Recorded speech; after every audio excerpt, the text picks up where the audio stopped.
Welcome back to Lucas Oil Stadium here in Indianapolis on day 2 and the final day of the Big Ten Media Days for football as we're back live action, sitting next to people and talking to them. But now I'm joined by Susan Baughman, who is in charge of the host committee for the college football playoffs, which is awesome. I've been talking about starting and ending the season here for the Big Ten, but college football is going to end the season here, which is tremendous. Indianapolis is Indiana, for that matter, becoming more and more of a football-oriented state, not than basketball, but as basketball. We've been so much known for basketball for so long, but the Colts have really started that a long time ago with Peyton Manning right here in this building. And, you know, they'll Notre Dame, Purdue, Indiana now joining those ranks. But that's wild to talk about football with the state of Indiana. I know. We're totally excited to bring the national championship here. And I think for the first time, having the actual national championship after the Big Ten football championship is just a great opportunity for all these football fans to get together and basically celebrate for a month, right? They can come in December for the Big Ten conference game, and we'll roll right into the national championship. Yeah, what other cities can talk about or brag about having multiple NCAA championships, Big Ten championships, the college football championship? Indiana is becoming the hub of sports. I think it's an awesome place to come for an event because we're drivable by most of the country. And once you get here, you can park that car, you can walk around, and you can have all the fun in the downtown area. I know for the national championship, we're really looking forward to basically creating a football festival for the whole entire weekend. And it's something that whether you have a ticket to the game or not, there's a lot of great free fan activities, things for people to come downtown and do. Looking forward to that. How did you get involved with this? You're a local. Each committee, each year, they have a different committee, obviously, because you got to plan. How far in advance do you have to plan? So we did the bid and received the award for the event back in the fall of 2017. So we've been working on the event since then, but we activated a local host committee over the last 2 years. We have over 400 people working on this, professional leaders in the community that are volunteering. They're working on it every week, trying to make for a great weekend. I got involved back at the time of the bid and helped put that together with the city partners. And so we've been working hard on it ever since 2017. You're an IU grad from Mooresville, just southwest of Indianapolis? Yeah, grew up in Mooresville, Indiana, went to Mooresville High School, did my college work at IU in Bloomington, which was awesome. Love a little Southern Indiana everything. So you guys call Bloomington Southern Indiana. I'm from Southern Indiana. I don't call Bloomington Southern Indiana. It's the start. Yeah, there you go. It's the northern tip of Southern Indiana. I'll take that. That's right. IU was great. Enjoyed my time there. Came back to work downtown Indianapolis, and I haven't had any reason to leave since then. It's a wonderful place to be. Could you have imagined then that doing what you're doing for this, the college football playoffs? Well, it wasn't even around when either of us was in college, I'm going to assume, but that's a cool thing, period, for anybody. I wish you were my mom. It's like, man, my mom's working on the college football playoff committee. Well, I've never thought about it that way, but yes, the event has only happened 7 times before. So we'll host it in its 8th year. Gives us a great opportunity to grow the things that are happening organically every year with the event and really blow it out for Indianapolis. We know the fans around the state are going to roll in and really enjoy the atmosphere. We are going to have people in from out of state, all the alumni, the teams. The Orange Bowl and the Cotton Bowl play into the national championship this year. So we just can't wait to figure out who those teams are and welcome them into town. Is there a city that does what Indianapolis does? I mean, let's talk about the Indianapolis 500, basketball, all the football things we're talking about now. There's things that I'm not even mentioning that I can't even think of that I know happen in this city sports-wise. I cannot think of another city that does what Indianapolis does regularly and routinely and greatly. It's a great sports town. And honestly, the feedback we get from a lot of these Big Ten teams that are here for Media Day this week, they love it because it's easy to get here. Once they get here, they can walk around. There's great restaurants. There's great attractions. And I feel like it's one of those cities, since it's not huge, you can actually see everybody. So it's a great, who did I see today? Who was eating in the restaurant next to me? What player did I see? And I think people really love that. For the national championship, we actually have a free media day, which is a real insider's view. ESPN comes in. It's everything you see for game day, right? Roll up to game day. People can bring their families. They can listen to the interviews with the athletic directors, the coaches, and the athletes.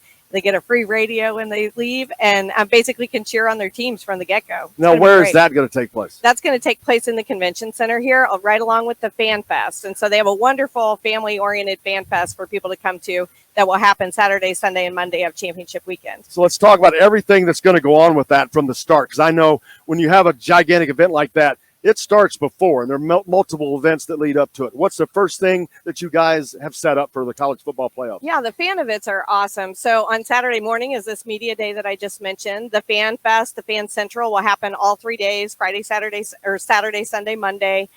There's a 5K that people can run or walk in. I'll pass on that. You can walk in it. It'll be great. You don't know who's going to be walking beside you. You can drive behind.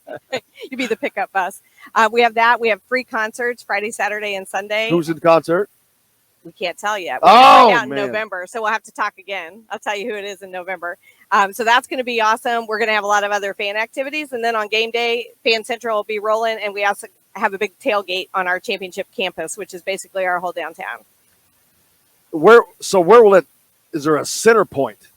Yeah, so Monument Circle is really going to be our collection point. Like, nobody's going to want to miss that. In addition to the concerts, we're going to have a lot of other special entertainment, which I can't tell today, but it's really something to look forward to. No breaking news here today. Man. I know. I'm breaking the news to break the news. So anyway, we'll get back together on that. It's going to be really exciting. We're also setting off for a tailgate tour, which is going to go all over the state of Indiana at high school football games on Friday nights. Really? So it could be coming to a town near you. We're getting ready to announce those cities. So we're going to as many high school games as we can on Friday nights. Is that just in Indiana? Uh-huh. Yep. That's going to be really cool. What are they going to do at those games? We're going to honor teachers, which is our legacy program. So we know how much teachers do for the kids of today and our parents after last year. We really appreciate those teachers. So we're going to recognize them, give away free things to teachers, really support them, and we're going to promote our fan events. So it's going to be really fun. That's a big boost for high school football in the state of Indiana, which is really getting, again, the Colts. I hate to keep going back to the Colts, but it started there, it seems like, and it has built a groundswell because football in this state, high school has gotten better. The players have gotten much more recognition. Then you have these teams. Of course, you've always had Notre Dame, but then you have an Indiana that has really risen to national prominence with a Tom Allen. That's just great for the state, I think, period. Yeah, it's super inspirational. I think, when you see the top level, you see the Indianapolis Colts and kids watch that, they're like, I want to do that. I want to be great at my sport. So we're here to help with that. And we're also working with USA Football, who's headquartered here in town, to carry the message that they need community football coaches and officials. So that's a message we're going to carry out on that tailgate tour, too. How many sports? I don't even know what all's here. I mean, USA Gymnastics is here. We got Olympic sports. We've got every level. The IHSAA is headquartered here in Indianapolis. It's a great sports town, like we were saying. Like you cannot imagine the image that Indianapolis has garnered just based on these relationships. So after this college football playoff ends, what do y'all do next? Do you bid on another one? I hope that we're invited to do that. The college football office out of Irving, Texas, they are responsible for the conduct of the event. Why are they not in Indianapolis? I know. Maybe they'll join us after this. We'll have to ask. But they'll decide who gets to bid, and hopefully we'll get another invitation to do that. And what we'll is get back as soon in the as game. you could get that? It would be, they've got Los Angeles next, then Houston. And then they're going to do a bid for the next 2 years. And then it would be the bid after that. So it would be 5 years out. Looking forward to that. What are you looking forward to as you get closer? Because you said you've been working on this since 2017. As we get what are it, 4 or 5 months, 6 months away? 171 days. It sounds like a long time, but it's not. It flies I know by that. every day. Not only does it fly by, and the things that have to be done, you get closer and closer, and then the lights go on the big stage. Man, but so what? As you get closer to what are you doing now? What do you have to do? What are your responsibilities? Yeah, we're spending probably the predominance of our time working on these fan events and all the special things that I can't tell you about. So we're working hard on that so that we can announce it. I think I'm most excited about. You're going to come back and announce it here with me, right? 100%. We got to get that done. We got to do that deal.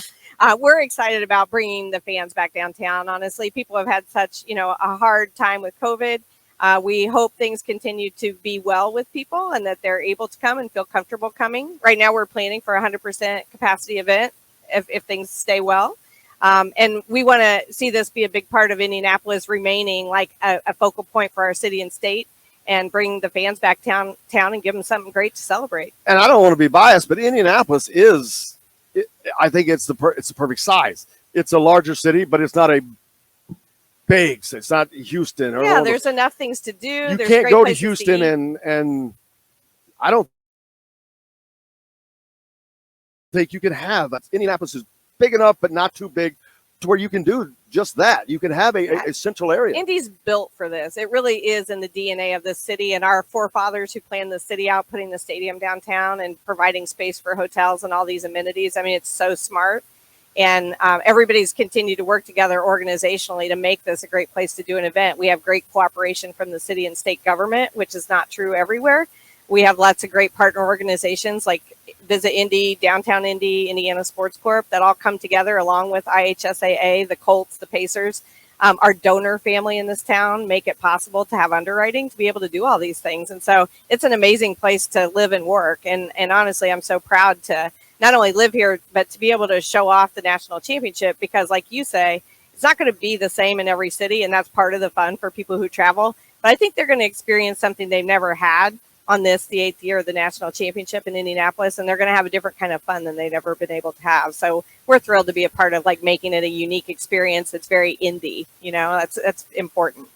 Were you involved in sports before? What was your involvement in sports before this? Yeah, so I've been in sports since I graduated from Indiana University. I didn't intend this to be my career. I didn't even know it was a career. And my first job was with the 1991 World Gymnastics Championship. It took place in the RCA Dome. Let's start with a world title. I mean, it was awesome. I've done, I think, 7 World Championship events, a lot of Olympic trials, Big Ten Conference, NCAA championships. I love my job, not just because it's sports. A lot of people love sports, but you can watch sports, right? I love it because it brings the different partner organizations together, and it really shows off our city and state and makes an impact, bringing in outside visitors where we leave a great impression on people and they come back.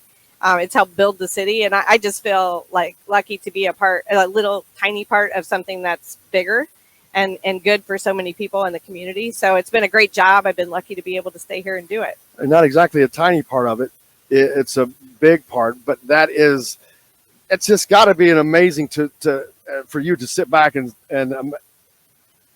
as a sports fan, I know if I look at the college football playoff and to know if I was involved at the level you are, I would be beaming. What's exciting? I never thought I would have the opportunity, honestly. So it is super fun. I've been honored to work on the men's Final Fours, the women's Final Fours, all these events. I love Olympic trials, and now we're right in the middle of the Olympics. So I have a special place in my heart for that. But honestly, you see how the city's grown and how it prospers and how people want to live downtown or people move to Indiana and they love Indiana. And just thinking that you are a little part of that is really special. And it makes it especially, satisfying, I guess, to live here and see the growth and think you've had something to do that has a positive impact. And we also do a lot of good things outside of sports. This time it's for teachers. A lot of times it's for athletes or students. And being able to do something good in the community at the same time as you're providing an entertainment is really a special thing. What do you have to do for the next 170 days? I got a lot of contracts to do. I got a lot of plans to make. We got a lot of people to get involved. We got volunteers. We're probably going to have 2,000 volunteers. So we'll do a volunteer call out. So you have yet to do that. Yeah. How do you go about that? How can people volunteer if they want to be a part of it? Yeah, that's a great question. So if people want to volunteer, they can jump on the indianasportscorp.com website. There's a volunteer page. They can put in their name and their email, and we'll send them out the information when we're ready. I think we already have over 1,700 people on a list saying, hey, we're interested. So once we know what those jobs are, we'll post them and people can sign up. It'll be awesome. 1,700 of 2,000 already filled. So you're well on your way. You probably have more than you could use. And that's Indiana right there. That's Hoosier Hospitality, and we love it. And being a part of that makes it fun. But I think everyone loves being a part of those, something new and different that you don't expect. Like I said, you didn't expect that to be where you're involved in sports more than I am, maybe. And it's amazing that you get, definitely more varied things. It's amazing to hear the things that you've been able to do. The experiences, that's got to be cool. But what that brings to you, what you're able to do for this, to make this event so much better, has got to, you've been building for this. It is a great learning experience every time. I will say, having been involved with it all these years, every sport is really different. And I think that's important to really listen to the sport, the field of play side of things. How do you make that competition perfect for those athletes? That's our job, is to set the stage so they can perform their best and they can win. And so I think whether it's, I've done everything from synchronized swimming to basketball to fencing, I mean, all over the board. And every sport is different. And I think that's a really interesting part of the job. I really want to know who created synchronized swimming. It's been around for a really long time. I know. It's been around since Caddyshack. It's been around since Caddyshack. I can't imagine swimming well enough to do what they do in the water. It is pretty amazing. It is. It is. Well, the synchronicity is what's crazy, but I never thought that synchronized swimming would be a topic that I'd be talking about right I know. now. Hey, I'm glad we could bring that up for you today. Looking forward to surfing and skateboarding in the Olympics this year, too. That'll be awesome. I saw that. I'm like, are you kidding me? They don't have skateboarders in Belarus or Poland or maybe they do. We're going to find out, aren't we? Well, they should send the Polish swimmers. They sent Polish swimmers back home. They brought too many, so maybe they should put them on the skateboard team. There you go. Accident waiting to happen. Exactly. Well, man, this is perfect. We filled the show. We're done. We're out of time. I cannot thank you enough for joining me. I'm looking forward to having you back on, though, to get all of the information, but to keep up as the season goes along. I'd love to have you back on and check in and where are we as the college football playoff builds, as the season progresses, and the advent of college expansion, something we can talk about later, but that plays into that because you have so many more teams that are vying to get into that, which maybe next time we host, maybe we'll get to host a couple of games instead of just one. That'd be awesome. There you go. We're going to try to stay in it. I love it. Susan, thank you for joining us, and thank you guys. I can't thank Tom Allen enough, Marcelino Ball, Mark Deal, Kevin Brockway, and, of course, Susan. But most importantly, thanks to you guys. Without you, we've got nothing to do. But thank you so much. Thank you for joining us here at Big Ten Media Days for the last 2 days. Back on Monday at back at the Eagle Point Studios. But until then, I'm Jim Coyle. I will see you on the radio.